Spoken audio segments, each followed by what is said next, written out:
तो दोस्तों स्वागत है आप सभी का XYZ मैथ के नए वीडियो में। तो आज के वीडियो में हम बात करेंगे क्लास 9th का नंबर सिस्टम चैप्टर नंबर 1 के अंदर टॉपिक्स। ठीक है, तो इस चैप्टर के अंदर जो नंबर सिस्टम है उसके अंदर बहुत सी चीज़ें आपको सीखने को मिलेंगी।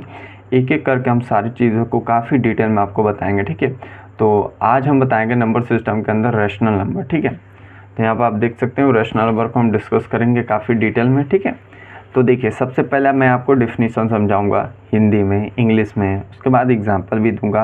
और रैशनल नंबर क्या होता है, कितने प्रकार के होते हैं, उन सब चीज़ों का हम इस वीडियो में डिस्कस करेंगे। यानी कि आने वाले लगभग 5 मिनट के अंदर आप सारी चीज़ें जो भी रैशनल नंबर में आते हैं सब कुछ सीख जाओगे। ठीक है, तो इससे संबंधित प्रश्न भी जो एक्सरसाइज में पूछे जाएंगे वो भी आराम से आप कर सकते हो। ठीक है, तो चलिए स्टार्ट करते हैं, क्वेश्चन को ख़त्म करते हैं।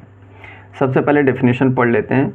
कह रहा है कि rational number a number are. ठीक है, रैशनल नंबर को हम आर से डिनोट करते हैं। ठीक है, अधिकांश केस में देखा जाता है कि कोई भी नंबर आप डिनोट करना चाहते हैं शॉर्ट फॉर्म में तो उसका पहला अक्षर लेते हैं। ठीक है, इसलिए यहाँ पे आर लिया गया। आप कोई भी मान सकते हैं लेकिन अधिकांश केस में आर माना जाता है, इसलिए हम आर लिख रहे हैं। ठीक है, a number are called a rational number if it can be written in the form of p by q. ठीक है, अगर आप किसी नंबर को p बाई क्यू के फॉर्म में लिख सकते हो तो वो नंबर रैशनल नंबर होगा।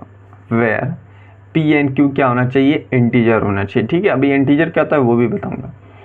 ठीक है, and q is not equal to 0। ये मोस्ट इंपॉर्टेंट चीज़ है रैशनल नंबर के लिए। बहुत से बच्चे गलती करते हैं कि p बाई क्यू कहीं भी देखा फ्रैक्शन में तो फट से बोल दिया कि रैशनल नंबर है। ठीक है, आपको ध्यान देना है कि जो q है नीचे वाला वैल्यू जिसे आप डिनोमिनेटर या फिर हर बोलते हैं, ठीक है, वो कभी भी 0 नहीं होना चाहिए। अगर 0 हो गया तो उस कंडीशन में वो रैशनल नंबर नहीं होगा। ठीक है, तो चलिए आगे देखते हैं।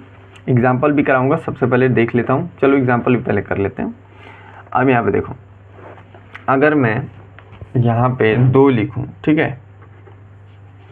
तो क्या ये रैशनल नंबर है? बिल्कुल है, क्योंकि मैं 2 के नीचे 0 भी लगा सकता हूँ। ठीक है, ऐसा कर सकता हूँ।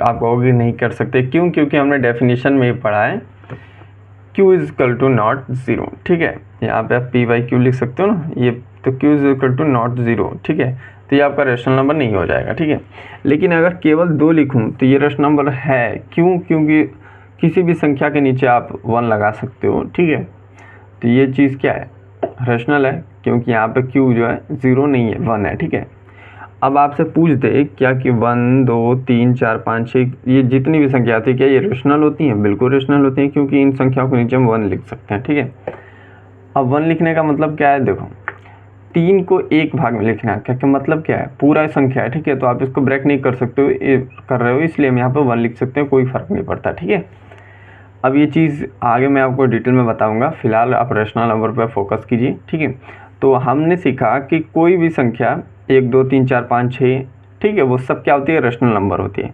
तो क्या 0 एक रैशनल नंबर होता है? क्या 0 के नीचे 1 नहीं लिख सकते हैं? बिल्कुल लिख सकते हैं। तो ये कंडीशन क्या थी, p बाई क्यू, यानी कि q जो है वो 0 के बराबर नहीं होना चाहिए। ये थोड़ी कहीं लिखा है कि आपका p अगर 0 हो जाए तो उस कंडीशन में भी रैशनल नहीं होगा। ठीक है, तो 0 भी आपका क्या है, रैशनल नंबर है।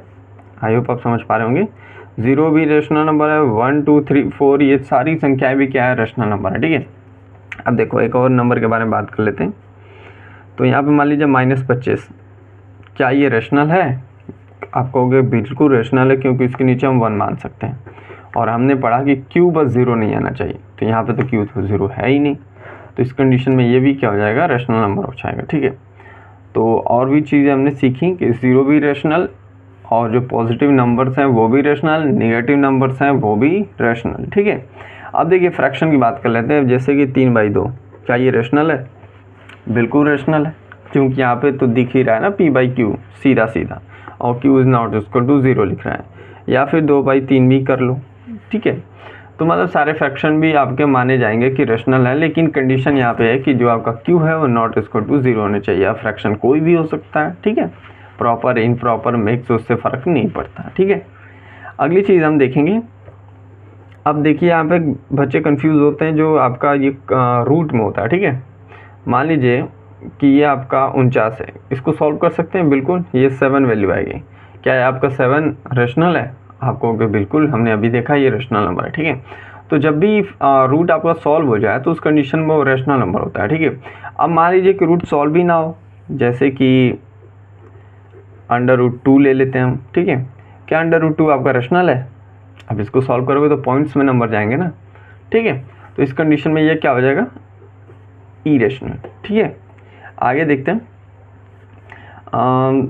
अब हमने सारी चीज़ें लगभग कर ली। मैं आपको बता देता हूँ, अगर क्वेश्चन बनेगा टिपिकली ट्रू फॉल्स में तो आपसे पूछेगा कि रेशनल नंबर क्या सारे इंटीजर होते हैं या फिर सारे इंटीजर रेशनल नंबर होते हैं, तो आप बिल्कुल कर सकते हो आराम से, क्योंकि इंटीजर्स मतलब क्या होता है, नंबर लाइन में पढ़ाया था आपको, तो ये बीच में सेंटर में 0 आता है, इधर 1 2 3 4 आता था, और इधर -1 -2 -3, इन तीनों कंडीशन को क्या बोलते हैं? इंटीजर बोलते हैं, ठीक है। तो आपसे पूछे तो आप बता सकते हैं, बिल्कुल बताइएगा कि रेशनल नंबर जो है वो इंटीजर भी हो सकता है, होल नंबर भी हो सकता है। होल नंबर क्या होता है? जो काउंटिंग आप 0 से स्टार्ट करते हो, ठीक है, ये चीज़। और नेचुरल नंबर भी हो सकता है 1 2 3 4 5 6 और अनगिनत तक, ठीक है। तो इतना ही पूछेगा, इससे ज़्यादा आपको रेशनल नंबर में क्लास 9 के अंदर तो नहीं पूछने वाला है, ठीक है। तो आगे हम सीखेंगे इरेशनल और रेशनल में डिफरेंस। तो आज के वीडियो में बस इतना ही रखते हैं, मिलते हैं अगले वीडियो में, तब तक लिए पढ़ते रहिए।